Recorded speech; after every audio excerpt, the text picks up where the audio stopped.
Karibu sana mtazamaji na mfuatiliaji wa simulizi yetu nzuri kabisa, simulizi ya kweli ya maisha ya Mr. Gundi. Mr. Gundi ana mengi ya kutueleza aliyopitia katika safari yake ya maisha.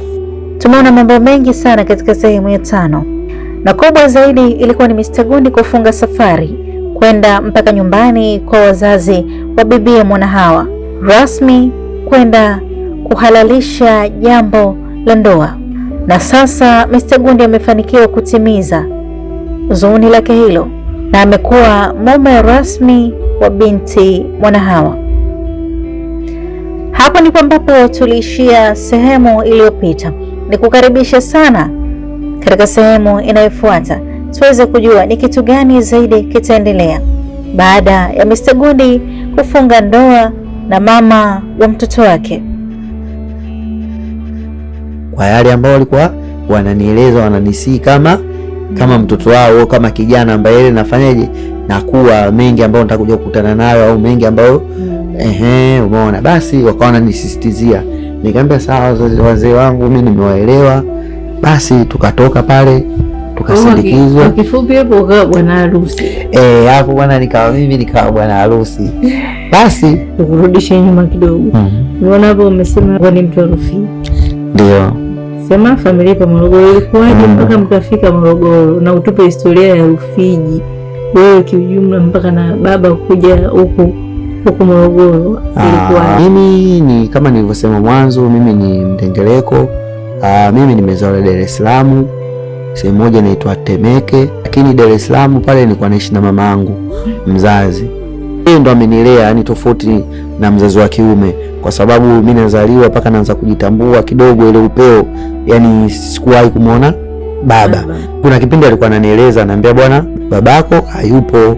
Kila nikimuuliza babako hayupo, lakini kuna siku alitueleza, kwa sababu mimi sijazaliwa peke yangu. Mimi katika tumbo la mama yangu tumezaliwa 9.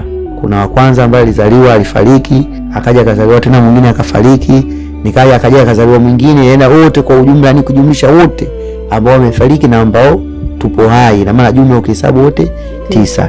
Mimi nina mwenzangu ambaye akitoka yeye ndo mimi ndo tumechangia, yani sisi ndo baba yetu ndo baba mmoja, baba mmoja mama mmoja, lakini baba yetu mwingine, lakini hao wengine wote katika wale 9 nyinyi 7 sasa mama mmoja. Basi kwa hiyo alitueleza kwa sisi baba yetu alishatangulia mbele za haki. Kwa hiyo alitulea yeye, na nakumbuka baada ya kufariki mama kwenda, kwa sababu mimi Rufiji sijakulia Rufiji, lakini kipindi nilipo Dar es Salaam nasoma chekechea, kipindi hiko nasoma chekechea, tulikuwa mama alikuwa na mtindo anatuchukua anatupeleka likizo kwa bibi. Nakumbuka kuna likizo moja alitupeleka kwa bibi, alivyotupeleka huko naenda akapata changamoto ya nini? Changamoto ya uzazi, akata anajifungua mdogo wangu wa mwisho. Na akapata changamoto ya uzazi akawa amefariki. Kwa alivyofariki mimi hatukuweza tena kurudi wapi? Kurudi Dar es Salaam, kutokana na yule ambaye tulikuwa tunaishi naye yupo Dar es Salaam. Kwa hiyo ilibidi tukae kule Rufiji. Nakumbuka na hiyo siku ya msiba, kwa sababu nilikuwa bado yani nilikuwa na yani kumbukumbu ya kuhifadhi kitu kwa mwaka fulani tokea jambo fulani nao, lakini kwa kipindi kile yani kupambanua jambo kwa haraka ilikuwa ngumu, kwa sababu nakumbuka hata msiba ulivyotokea niliona tu siku hiyo mjomba alikuwa kama mtu fulani ambaye kama amechanganyikiwa, alikuwa anaongea na bibi hivi na hivi, mwisho siku akaondoka. Alivyoondoka ndo alienda Dar es Salaam nadhani, akaenda akachukua msiba. Alivyorudi pale nyumbani, kama unavyojua misiba ya zamani watoto walikuwa tunafichwa, yani watoto hatakiwi kuona, yani mazingira yesu muona, lakini kwa sababu ule msiba ni wa mama yetu, mwisho wa siku ilikuwa haina jinsi, tumeelezwa na tumejua na tukashiriki kuzika. Tukamzika mama. Baada ya kumzika mama, kwa hiyo mimi tena masuala ya kusoma yanikatikia hapo, kwa sababu yule ambaye alikuwa anatusomesha mama, na hata hivyo nilikuwa nasoma Dar es Salaam, amefariki. Kwa hiyo na baba tena mshaambiwa kwamba amefariki. Na baba ameshafariki. Wengine ijapokuwa baba zao walikuwepo, lakini kutoka sehemu moja kwenda sehemu nyingine kunakuwa na hatua ambayo kuna process ya kukaa kufuatilia, mfano vyeti nini, kwa sababu hata na mjomba mwenyewe alivyoenda kule hakuenda kwa ajili ya kumhamisha, yeye alienda kwa ajili ya kuchukua mwili. Umeona? Basi na kama unavyojua tena pale nyumbani tena, baada unajua tena mtu anapokuwa anafariki inategemea na wale watu ambao unaishi nao au mtu ambao aliachwa pale kati mama anaenda hospitali. Kwa hiyo vitu vingi sana vilipotea. Kwa hiyo baada ya msiba ule kupita, mimi tena ikawa hatuna budi sisi, kwa sababu katika hao ambao tumezaliwa kuna kaka yangu ambaye kitoka yeye nafuata mimi, yeye alikuwa ni mtu kule Rufiji, na dada yetu wa kwanza alikuwa ni mtu kule Rufiji. Kwa hiyo ina maana sisi na sisi tukabidi tuingie kwenye mfumo wa maisha ambao wale wenzetu tayari walishazoea. Basi na sisi tukawa watu wa kule. Sasa nakumbuka wakati tuko Rufiji kuna misimu ilikuwa inapita, misimu tofauti. Nakumbuka ulikuwa kuna msimu mmoja, msimu wa maembe, sababu hata kaka zangu wale wanao walikuwa kuna kipindi wanaokota maembe wanachukua wanaenda kuuza Utete. Kuna sehemu inaitwa Utete. Nakumbuka na mimi kuna msimu niliokota embe nikaa nimepeleka Utete. Nilipopeleka Utete nimeuza, narudi sasa kuna nyumba mimi nikaa nimepita. Nilipopita ile nyumba nikaa nimeenda kuomba maji. Wakati naomba maji, yani mimi nilikuwa mcheshi fulani, yani mcheshi hivi. Sasa wakati naomba maji, kwanza jinsi nilipofika pale, nilivyoanza kuwasalimia kwa hekima, yani na hiyo kuomba, yani wao kama wameshangaa kutokana na mimi, yani ile umbile langu jinsi hivyo, kwa nilikuwa mfupi sana. Hata sasa hivi naona nani kidogo ndamu, lakini mfupi. Kwa wakawa wameshangaa sana, vipi umetoka wapi? Kama nimetoka kuuza embe. Wewe umetoka kuuza embe, una miaka mingapi? Na kipindi huko miaka ndio unajua tena, unajua utoto tena kujieleza ile nani. Umeona, nikaa yani miaka nataja nyuma mbele. Basi yani nachanganya tarehe, mwezi nachanganya. Basi wakaambia, unaitwa nani? Kama mimi naitwa Idi. Idi nani? Nikamwambia naitwa Idi Ali. Unajua sisi watu wa pwani au wa Afrika, sisi ili umtajie mtu jina alizike, mtajie majina matatu. Yani utaje mfano kama mimi naitwa Idi Ali Ungando. Umeona? Kwa hiyo nilivyotaja mimi ni Idi, akaniuliza akaambia Idi nani? Nikamwambia Ali. Ali nani? Ali Ungando. Nilivyosema tu hiyo Ungando, Ali Ungando, kati ya wale wadada waliokuwa wamekaa pale kwa kipindi hiko walikuwa wadada, kwa sababu nilikuwa mdogo. Yani kwa mimi wale naona kama wadada, na maana wadada nazungumzia ni watu fulani ambao umeona, yani wanaiji fulani tofauti na mimi. Umeona? Basi mmoja akashtuka, ni kama ameshtuka hivi. Umesema unaitwa nani? Kaambia naitwa Idi Ali. Ali nani? Ali Ungando.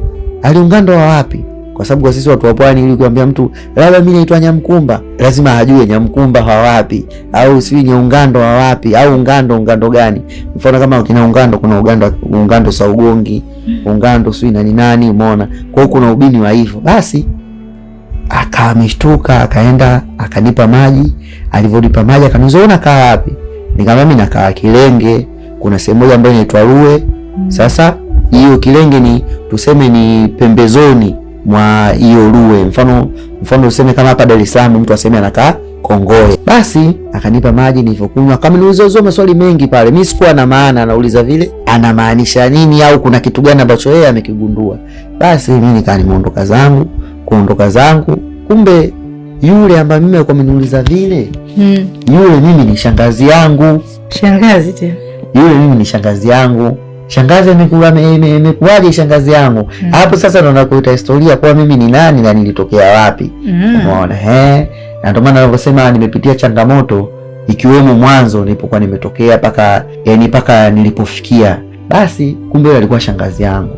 Kumbe baada ya kumweleza vile, yule kabidi sasa apigie ndugu zake, jamani, huku kuna mtoto nimemuona.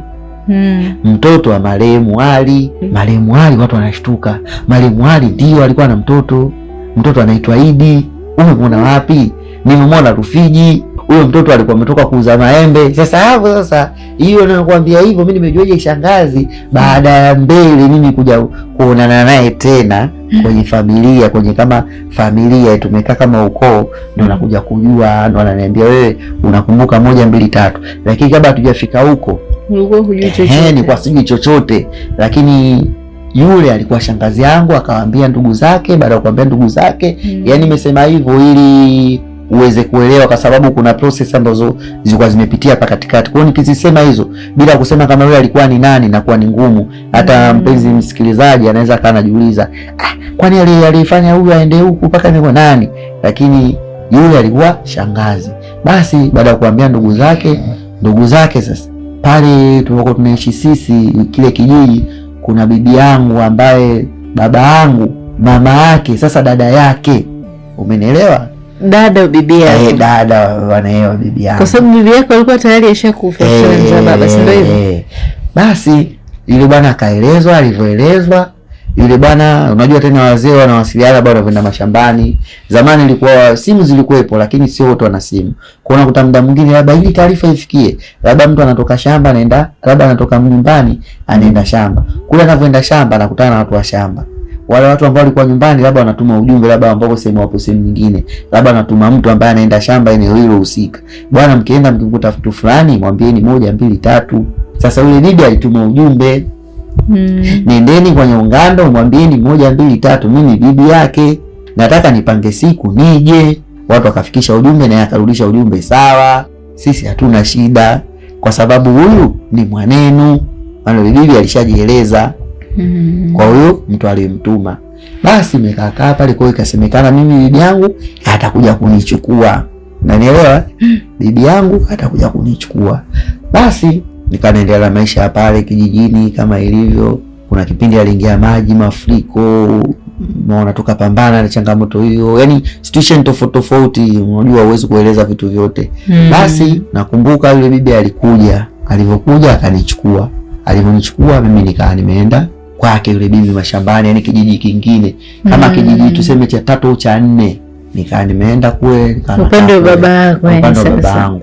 Wakati nilipokuwa bibi, babu akawa analalamika, mjukuu wangu simuoni, kwa sababu kama nilivyokuambia bibi yangu mimi katika tumbo lake amezaa watoto 3. Sasa huyo ni bibi mzaa mama. Huyo mzaa mama.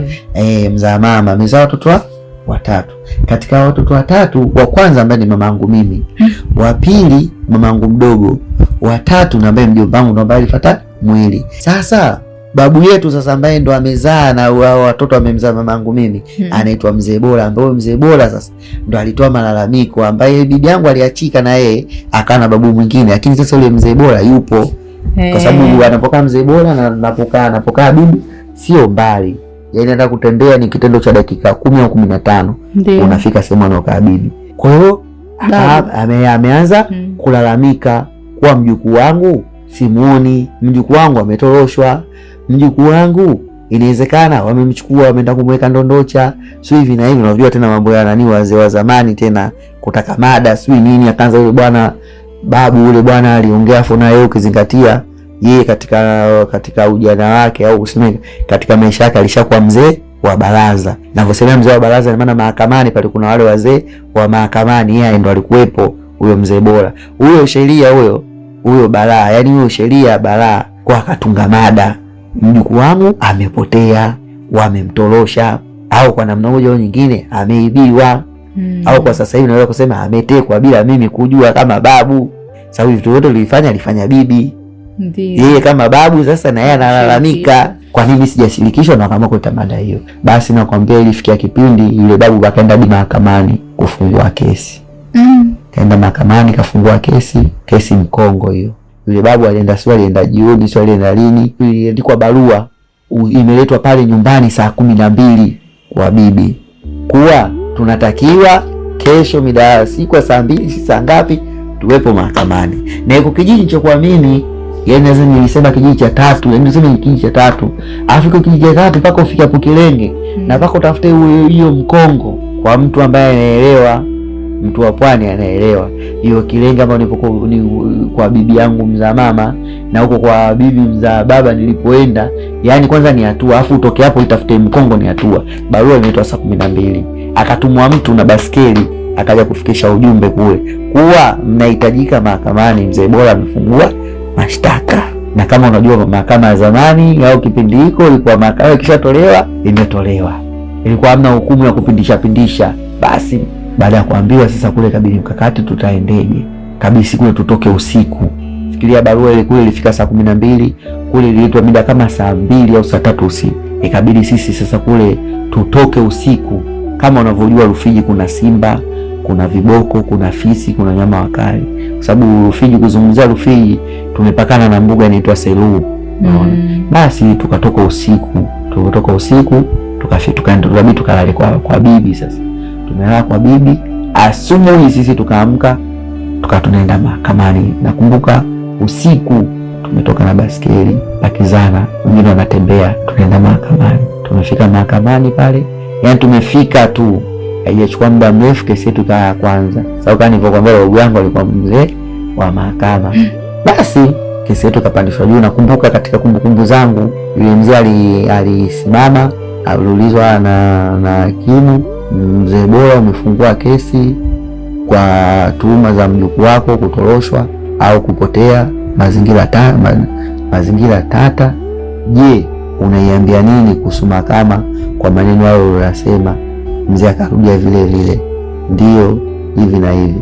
Basi yale maneno wakati anaongea, Yes alijua sisi hatujafika, maana sisi hatujaingia bado kwenye kizimba mule ndani. Kuna mtu alikopo mule akatoka akatushtua, njoeni, sisi tukaingia. Na maana tuko tunamfanyia surprise. Mzee anashangaa kwa sababu ameshtuka. Yaani kwanza yeye ile taarifa na masi tulivyoletwa ile saa 12, yeye alifanya vile kwa kukomoa. Ina maana sisi tuchelewe kwenda mahakamani ili hukumu ifanyeje? Ipite. Ikiwezekana bibi achukulie nini? Hatua. Na bibi yangu naye sheria moto. Mimi tukaambiwa pale ingieni, tukatonywa tukaingia. Kuingia, Mzee akaulizwa tena. Kuulizwa, akaambia je, katika hizo tuhuma unazosema kati ya hapa hizo tuhuma nani ambazo zinamhusu? Akamlenga bibi. Kumlenga bibi naye akajieleza. Mimi nimezaa naye huyu, katika kuzaa naye nimezaa naye watoto 3. Hawa watoto 3 mwanangu ambaye wa kwanza amezaa watoto 9. Katika watoto 9 kuna waliochangia baba na wengine hawajachangia baba. Je, ndugu hakimu, katika hao watoto mzazi anaruhusiwa kumlea mtoto wake au si? Hakimu akajibu anaruhusiwa. Alikuwa sio hakimu, si ndo nani wenyewe, kuna mtu ambaye alikuwa anajibu, akaambia anaruhusiwa. Je, kama mzazi hayupo, wale ndugu wa mzazi wa yule mtoto au yule baba wanaruhusiwa kumlea mtoto wa ndugu yao au hawaruhusiwi? Wanaruhusiwa. Akaambia basi mimi nilifanya kama wewe ulivyojibu, kuwa mzazi anaruhusiwa kumlea mtoto wake, na aidha hayupo, ndugu ana mamlaka au ana uwezo wa kumlea nani? Kumlea mtoto wa ndugu yake. Yule akakaa alivyokaa, hakimu akamwambia sawa, mjukuu wako mzee Bora, mjukuu wako katika hapa mahakamani unamuona? Akasema ndio namuona. Yuko wapi? Nikasimamishwa mimi. Nakumbuka nilisimamishwa mara ya kwanza, nasimamishwa mahakamani. Nilivyosimamishwa, Mzee Bora akaulizwa, huyu ndo mjukuu wako? Akasema ndio. Na mimi unajua wakati nipo njiani kwa nafundishwa baadhi ya maneno naelezwa, ukifika pale ongea hivi, si kama unavyojua hivi, umeona? Basi na mimi kipindi hiko nilikuwa kama nimekoma fulani, unajua maisha tena nini, umeona maisha ya kijijini. Basi nikawa kama kuna vitu nilikuwa nimefundishwa. Basi nikasimamishwa. Nilivyosimamishwa nikaulizwa, huyu Mzee Bora akaulizwa, huyu ndo mjukuu wako? Asema ndio. Nikaulizwa mimi, Idi? Nikaitika naam. Huyu pembeni yako namtambua kama? Nikamwambia mimi namtambua kama babu yangu. Je, umesikia malalamiko ambayo babu yako wamesema? Nikamwambia nimesikia. Babu amesema mimi nimetoroshwa au nimechukuliwa kwa kuto yeye kujua, na amefungua kesi kwa tuhuma ambazo yeye amezihisi au ambazo amezifungua. Kutokana na hivyo, mimi nihakikishie tu mahakama, mimi sikutekwa na mimi sijawekwa sio ndondocha sio nani. Mimi nilikuwa nimeenda kwa bibi yangu, tena mimi mwenyewe ndo nifanyaje, nilitaka. Hakimu akamuuliza Mzee Bora, wakili nadhani, Mzee Bora, umemsikia mjukuu wako? Akaambia ndio nimemsikia. Una lolote la kusema? Mzee Bora akaipo kimya. Nikaulizwa mimi, Idi, umemsikia babu yako alivyojibu? Nikamwambia ndio. Una lolote kumwambia babu yako? Nikamwambia mimi ninalo, kwa sababu mimi kitendo cha kupelekwa kule kwa ndugu zangu wa kiume ilikuwa lengo la kunichukua kwa ajili ya kunisomesha au kunipa baadhi ya huduma muhimu ambazo kama mtoto nitakuwa nifanyaje, nizipate. Lakini babu ametoa tuhuma kwa kuwa mimi kama mimi nimetoroshwa, si nimefanywa hivi, mpaka tumefikia hapa mahakamani. Mimi kama mimi nilikuwa naomba babu anichukue, na kuanzia leo aiambie mahakama kuwa atanipa huduma zote muhimu. Kumbuka mimi nishapangiliwa hapo, na ukizingatia na mimi mwenyewe yani tunajua tena, umeona. Alafu tuseme kama nina akili fulani hivi. Hakimu nani akamuuliza, Mzee Bolo, umemsikia mjukuu wako? Sababu zamani mahakama zamani nakumbuka yani sema ilikuwa yani hukumu zinatoka kwa debate, yani debate unaongea anaongea, hukumu inapita hukumu tena hapo. Yani kutokana na unachokijibu ndio hukumu yako. Swali unaloulizwa ndio hukumu yako. Ukilijibu vizuri, mwizo kashindwa kujibu, inapita, unaulizwa tena hivyo hivyo. Kwa hiyo kama debate, anaulizwa babu, unaulizwa mimi, bibi aliulizwa, alivyojitetea, alivyoongea point yake, ikaonekana hana kosa, hana kosa. Kwa hiyo kabaki mimi na babu sasa. Mimi nikamtwanga pale pale swali. Nikamwambia mimi naomba babu anichukue. Ukizingatia babu aliachana bibi, anaishi na bibi mwingine. Na ukizingatia umri, ushasema babu ana uwezo wa kukaa na mtoto mazingira ya kijijini, kunipa elimu, na ukizingatia bibi mwingine. Babu akaulizwa, Mzee Bolo, umemsikia mjukuu wako? Akasema nimemsikia. Upo tayari? Akasema sipo tayari. Aliposema vile, kesi ikawa imeisha. Kwa hiyo natakiwa mimi ndugu zangu wale wananiu wanichukue. Basi ndo mimi ndo hapo ndo safari ndio ikaanza sasa ya maisha. Ndugu zangu wale walinichukua, walivyonichukua wakanipeleka mpaka Dar es Salaam. Kwanza nilitoka nikafika hadi Ruwe pale, nikakaa Ruwe, nilitoka Ruwe wakanipeleka hadi Dar es Salaam. Dar es Salaam kwa ndugu zangu. Nilipofika Dar es Salaam, pale Dar es Salaam kuna baba yangu mkubwa. Nilipofika baba yangu mkubwa nikakaa pale, akapigwa simu baba yangu mdogo wa Morogoro, ambaye yeye ni mwanajeshi. Alipopigiwa simu yule akasema basi mimi nakuja kumchukua, kwa sababu ilikuwa kila mtu ana shauku, umeona. Na kwa sababu ukizingatia mimi mzee wangu tayari alishatangulia, kwa hiyo yani yeye akayua kule, akasema bwana mimi ndo nitafanya nitamsomesha. Kwa hiyo akanichukua babangu mdogo nikaenda kusoma Morogoro. Kwa hiyo Morogoro nilipoenda kusoma, na maana tayari umri ulikuwa yani tuseme kuna mambo ya msingi ambayo tayari nilikuwa nishafanyaje, nishayapoteza. Mfano chekechea nilikuwa nasoma, lakini ukiangalia hapa kuna miaka ambayo ilipita kama miwili mingapi hapa. Kwa hiyo nikatoka mimi nikapelekwa Morogoro, nikaanza darasa la kwanza moja kwa moja, kutokana na upeo niliokuwa nao. Yani kiukweli nilikuwa na upeo fulani hivi. Na hapo ulikuwa kama una miaka mingapi? Kiukweli yani hapo ukisemea miaka hapo, ukisemea hapo miaka hapo mtihani. Nikaenda Morogoro, nikaanza darasa kwanza. Kwa darasa kwanza ile sikuanzia vichekechea wala nini. Darasa kwanza ile nikasoma vizuri. Darasa la pili, uwezi amini, mzee wangu alikuwa ananisisitiza sana kwenye kusoma. Yaani katika watu ambao labda nasema wangekuwa walimu ambao wangekuwa wanafaulisha watu, mzee wangu angefaulisha watu. Yaani alikuwa amenunulia kitabu kimoja kinaitwa Soma kwa Hatua. Basi kile anakuta labda hivi anaondoka, sababu mzee wangu mimi ni mtu wa dini sana. Alikuwa akiondoka labda hivi anaenda msikitini, ananiwekea labda mistari miwili, bwana baba baby si nini, anaambia naenda, nikirudi wewe umesoma, yani hapa wewe umeweza. Basi kuna misimamo fulani au kuna ukali fulani kwa kama akiweka hivi, basi unakutana mimi na kuna muda tunakaa kama marafiki hivi, soma sio na hivi, kwa sababu ndio hivyo wenzao washatangulia. Darasa la pili ukifika, kwa sababu kipindi kile ilikuwa darasa kwanza unaanza, ikifika la pili hujui kusoma unarudishwa tena la kwanza. Ukipita la pili, ikifika la tatu free, hapo unaenda la tatu free, unatoka la kwanza. La pili kuna mtihani wa kusoma, ukimaliza mtihani wa kusoma la tatu kwenda la nne, hapo free. La nne kwenda la tano tena mtihani, hapo unakuwa mtihani sasa wa darasani. Ukifeli hapo sio kusoma, sasa kuna max hujafikisha, unarudi tena la tatu. Kwa hiyo nilipambana, uwezi amini, katika japokuwa kuna watoto ambao walianza chekechea ambao wametokea chekechea, japokuwa na mimi nilisomaga kipindi hiko, lakini angalia kwa muda ambao nimekaa tayari nilikuwa nishapoteza vyote vya chekechea. Lakini uwezi amini, mimi darasani nilikuwa napata 90. Yani hapo 90 nimefeli 100. Yani mimi 100 nimefeli ndo 90. 100. Basi nikaenda hivyo na shule, darasa la kwanza, darasa la pili, darasa la 4 nikafaulu, darasa la 5. Darasa la 5 sasa la 5 baada ya la 4 la 3 nilikuwa nasoma kwa bidii, kwa sababu nipite wapi? Darasa la 4. Nilipopita darasa la 4, nilipofika la 5 nikawa tena kusoma mimi. Yani nikasio ule basi kusema basi, lakini nikawa nazembea, nikawa ndo utundu, najua tena utoto, tena utundu hivi na vile nini, afu najua tena utoto ambao nilikuwa nafanya mimi kama utoto ukubwa, kwa sababu shule mimi nimeanza darasa la kwanza 2003. Kwa hiyo unaona, kwa hiyo utundu wanafanya ni kama utundu fulani, utoto ukubwa, unaelewa? Yani ilifikia kipindi paka shule sasa zikata kama kunishinda.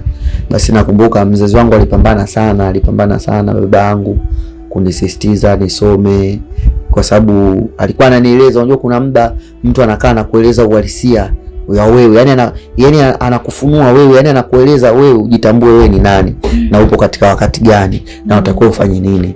Ukweli yale maneno alikuwa ananieleza, japokuwa nilikuwa mtoto, lakini kuna kipindi yaliniingia. Nakumbuka hata shuleni walimu wangu kuna baadhi kwa tunaelewana sana.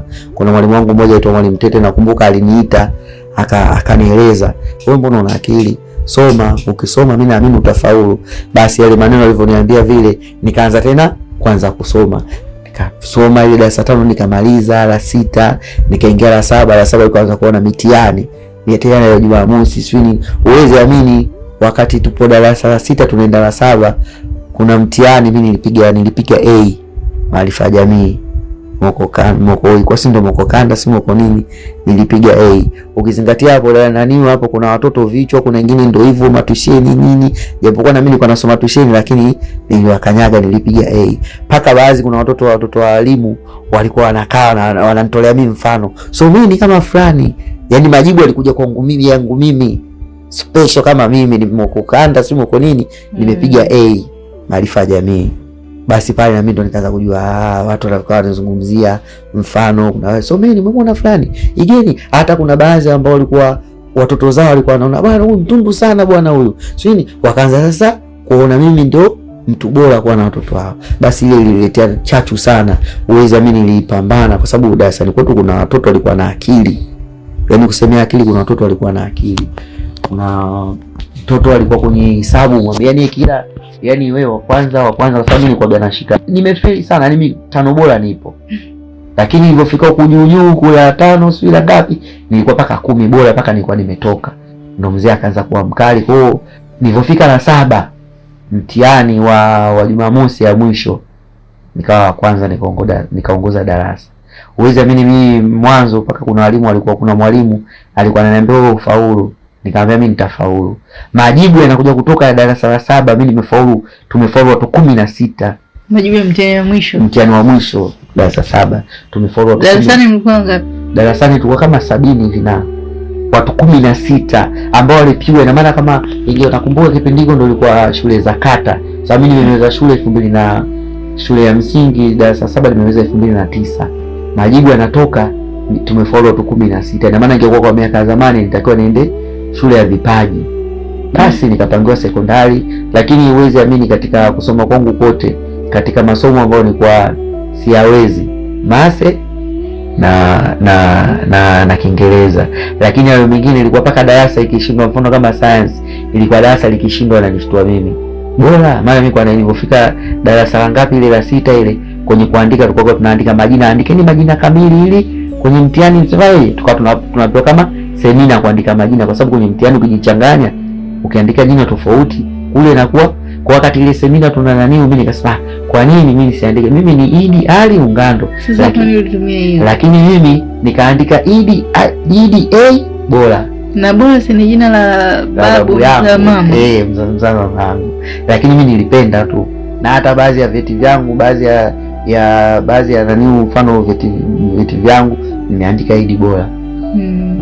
Na kwenye mtihani wa mwisho mimi nimeandika Idi A bora, yani ile Idi A, yani Idi Ali bora. Basi tukawa tunapewa semina, nikabadilisha ile jina, nikaona tu ngoja nimpeni jina la babu. Basi mtihani ule ulivyokuja tulivyofanya, majibu kama nilivyosema, faulu watu 16 bora, tukapelekwa sekondari. Kwa kweli nilipofika sekondari hakuna nilichokuwa nakielewa. Basi hivyo kama unavyojua tena elimu yetu, unaona hiyo unaenda mara umeenda tusheni huku umerudi, na kama unavyojua tena unavyofika sekondari, na mimi nilitolewa Morogoro ambayo sema ilikuwa Mzinga, nikapelekwa nikaa nasoma yani chagua shule inaitwa Kolahili ipo Morogoro, kama unaenda Bigwa. Kwa nikasoma pale nikamaliza 2013. Ndio 2013 ndo hapo ndo harakati zikaanza sasa. Nilipomaliza shule nikajikita kwenye maisha, nikajikita kwenye umeona, na mambo mengi yakatokea mpaka unakabidhiwa mke unaenda kule mpaka unakuwa bwana harusi. Sasa basi kwa huko ndo nilipotokea mpaka hapo nilipofika. Basi nilipomwoa mke wangu, nilirudi naye nyumbani, Basi maisha akawa naenda hivi. Lakini mwanzo mimi nilipokuwa nimeanza maisha, mzee wangu kweli alikuwa kama amepinga fulani hivi, lakini kutokana na mimi tayari nilikuwa naona, yani najua kitu ninachokifanya na nilikuwa najua mimi kwenye kielimu, mfano elimu ya darasani ya bado, yani hata kama nitasema nisome, kuna vitu nahitaji ili kuweza kunisaidia nifanyeje. Mimi kitu ambacho kimenifelisha ni lugha, yani lugha ilikuwa inanisumbua na sikuwa na mazingira ya kujiandaa niweze kuijua lugha kwa ajili ya kufanyaje, kunisaidia kwenye kufanya kujibu mitihani, au kuijua lugha ili kufanya kuweza kunisaidia kwenye kufaulu. Kwa hiyo nilifeli hapo. Unaona, lakini kama naamini lugha inaeleweka, wapo ambao wanatengeneza mazingira, mfano matusheni nini, umeona. Lakini mimi sikuwa na mazingira hayo, naweza kusema hayo ndo alifanyaje, yalinifelisha mimi mwenyewe. Basi kwa nilijua kitu ninachofanya, nilianza mwenye maisha. Kwa hiyo kipindi chote ambacho kwa kwa mzee kama alikuwa ananiangalia, je, huyu atayaweza? Na ile ulianzisha atafanikiwa. Na kipindi nilipo ofisini pale, mzee alikuwa anapita hivi, labda anatoka kazini, ananisalimia, anaondoka. Na kiukweli katika japokuwa nilikuwa naonekana mtundu kipindi hicho, ndo nakuwa nini, lakini uweze amini, mzee hata siku moja yeye kusiamini nimempiga mtu, nimeiba cha mtu, au nimefanya jambo lolote ambalo kwenye jamii akafikishwe taarifa hajawahi kusikia. Basi nakumbuka wakati naenda kuoa, nipo njiani, nilimpigia simu mzee, bwana mimi ndo naenda kuoa. Nikawapigia na baadhi ya ndugu, bwana mimi ndo naenda kuoa. Akaniambia, bwana wewe sasa inakuwaje, tukutumie hela? Nikamwambia mimi mwenyewe nishajipanga, mbona unatuambia haraka chini ya nini, mimi nikijua bado si ni baba yangu. Sawa, nikamwambia hamna, usijali, maana naye alikuwa hayupo kidogo, alikuwa nje kidogo na masuala ya kazi. Kwa alivyorudi mzee siku ndo akaniita, akaniweka chini, bwana wewe sasa hivi una familia, una mke. Kwanza alituita, nakumbuka alituita mimi na mke wangu. Basi alinipigia simu akaniambia naomba mje nyumbani. Nimchukua mke wangu na mtoto tukaenda, akatuona. Alivyotuona tukakaa hapa kama unajua tena familia. Tulikaa hapa tukazungumza, akazungumza na yule mwanamke, walizungumza na mama alikuwepo, mama yangu ambaye mama yangu mdogo. Nashukuru sana, alifundisha mambo mengi sana mama yangu, pamoja na baba yangu ambaye amenilea. Nilifundisha mambo mengi sana, na vitu vingi sasa hivi ambavyo yeye amenifundisha ndo nimekuwa navielewa sasa hivi, lakini kwa kipindi kile nilikuwa sielewi. Lakini sasa hivi ndo naelewa elimu yake, kumbe ilikuwa kwa pale nilikuwa sijaielewa, sasa hivi ndo naielewa. Anifundisha vitu vingi sana mama yangu, baba yangu. Basi tukazungumza pale, tulivyozungumza tukaondoka, tumekaa, akaja akanipigia tena mimi sasa simu, akaniita kivyangu sasa, muona kama mwanae, akaniita. Siku tumekaa ndo akaniuliza, wewe bwana vipi, una plani gani? Nikamwambia mimi plani kama plani, mimi plani nayo, lakini plani yangu mimi nachotaka mimi niwe na fani. Yaani niwe na fani, hata kama sofa niwe najua elimu sikuweza kufanikiwa kuwa nayo, sababu elimu ndio inamfanya mtu anafanyaje, anafikisha malengo. Sawa, kupitia nini? Elimu ile aliyosoma. Mfano labda kafika chuo, kaenda form 6, umeona, kasomea unesi, lakini mimi huko sikufika. Kwa hiyo mimi nilikuwa nahitaji mimi hata fani ambayo itafanyaje, itaniweza mimi kujiamini kwenda sehemu kuomba kazi kupitia fani yangu, tofauti na biashara au kwa sababu biashara unafanya biashara yani biashara tofauti na sehemu mtu ambaye ameajiriwa. Kuajiriwa unakuwa na uhakika kwa mimi mwisho wa mwezi nitapata kiasi fulani, ambayo hela ambayo utakaipata utaipigia hesabu yako. Kwa mimi kwa mwezi labda nakula 50,000 nitaweka kwenye hiki, hela hii nitaweka kwa ajili ya watoto wangu. Kwa hivyo nilikuwa natamani sana niwe na fani ili na mimi niwe na kitu, sababu nilikuwa najiona sina kitu. Na kaka akaniambia, kwa nini usisomee sehemu, yani nataka niende nikasome udereva magari makubwa. Hiyo tunazungumza sasa hiyo 2016. Kumbuka mtoto wangu kazaliwa tarehe 16 mwezi wa 11 2014. Kwa akatoka hiyo purukushani kwenda kwao mpaka nenda na mua sui nini mpaka anakuja mzee tena nakala hiyo 2016. Kwa hiyo angalia, hata kama hiyo challenge ambayo mtu nimepewa, angalia tufanye 2014 mpaka 2000, maana miaka miwili kwa maisha ambayo mtu ujitambui, au maisha ambayo mtu una usubutu, uwezi ukasurvive na mwanamke. Basi mimi ndo mzee huyo kaniweka chini, naambia kwa nini usisomee masemi? Lakini sasa katika profaili zake, unajua tena watu ambao wapo kwenye ajira, ninasema watu ambao wapo kwenye serikali wanakuwa wanajua vitu tofauti na sisi. Yaani mtu wote ambaye yupo kwenye serikali, haijalishi yupo sekta gani, lakini mtu wote ambaye yupo kwenye serikali anakuwa anajua mambo kuliko mtu raia wa kawaida. Yaani awe mwalimu awe nani, lakini mtu wote ambaye yupo serikalini huwa wanawahi kufikishana taarifa kuliko sisi. Yaani wewe raia wa kawaida utakuja kupata taarifa baadaye, labda unaweza kukuta walimu, si madaktari sio wamepata, au ukapata taarifa kupitia mwalimu ambaye kapewa taarifa labda na askari, au kapewa taarifa labda na daktari au na nani. Kwa hiyo mtu wote ambaye yuko serikalini huwa wanawahi sana kupata taarifa. Akaniambia, lakini ukienda kusomea semi haya malori, baadaye kutakuwa na mwendo kasi. Ina maana kama kutakuwa na mwendo kasi, ina maana semi hazitokuwa na nini na dili tena, kwa sababu mizigo yote itakuwa inabebwa kupitia treni. Akaniambia, wewe kwani una plani gani? Nikamwambia, wala mimi mzee wangu, hata kama nitasema nina plani, bado mimi sina experience, yani sina uzoefu wa kujua au wa kupambana. Naweza nikasema jambo afu ile jambo likawala muda mfupi, kwa sababu wewe ndo mzee wangu na wewe ndo unajua maisha.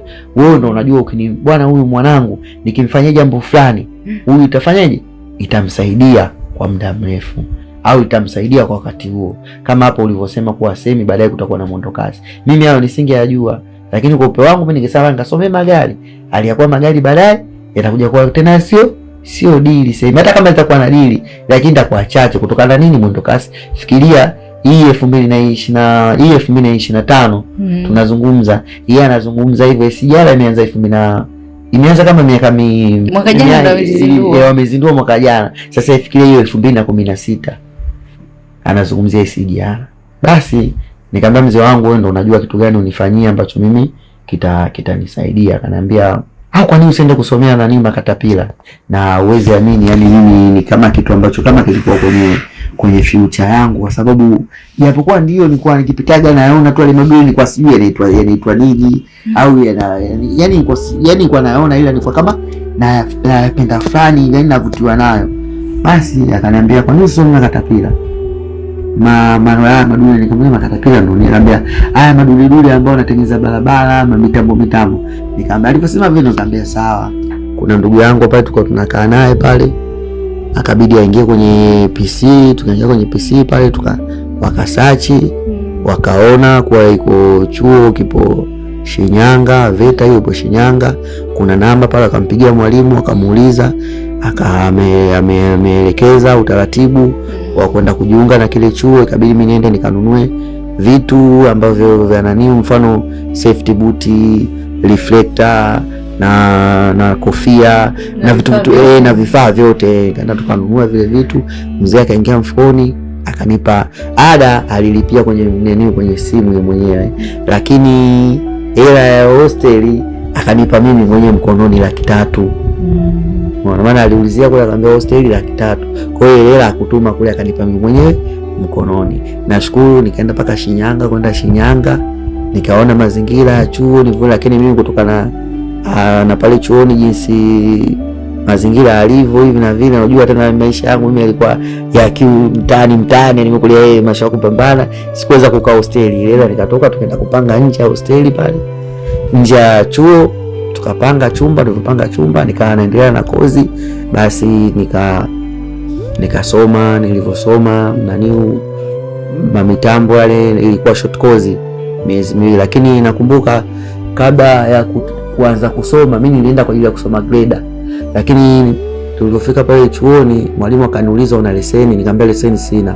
Unajua gari? Nikamwambia gari sijui. Akaniambia kutokana na hitilafu ilitokea, kuna mwanafunzi alikuwa anaendesha grader, kwa kutokujua gia anapangiliaje au grader anasimama vipi au anapanguaje gia, aliharibu gia box. Kwa hiyo tokea hapo tumegundua kwa wote wanaokuja waje na vyeti au wanajua gari. Kwa kama hujui, chagua kozi 2 zilizobaki, kwa sababu pale kuna grader kwenye upande wa mitambo, pale kuna grader, kuna wheel loader na kuna excavator. Kwa mimi nikabidi nichague skaveta. Na kabla sijachagua, tulifika kule hosteli, kabla sijatoka tukaonana na wenzangu wale, kila mtu anasifia soma grader, wengine asoma grader gani, wanaambia soma wheelloader, ngamba wheelloader mashine gani, soma skaveta. Kwa na mwenyewe kutoka na skaveta nilikuwa naiona ile chuo pale, siku wamerudi watu wanachimba chimba, nikaona wanavyozunguka vile nini, nikaona nikafutiwa, kwa mimi nikasoma skaveta. Tuweke nukta hapo katika sehemu hii ya 6. Nikukaribisha sana katika sehemu inayofuata. Nikukumbushe tu kwamba usisahau kusubscribe kisha bonyeza alama ya kengele ili uweze kujihakikishia kwa mwanafamilia wa kudumu wa chaneli yetu, na pindi tu zinapowekwa simulizi mpya uweze kuzipata kwa wakati sahihi.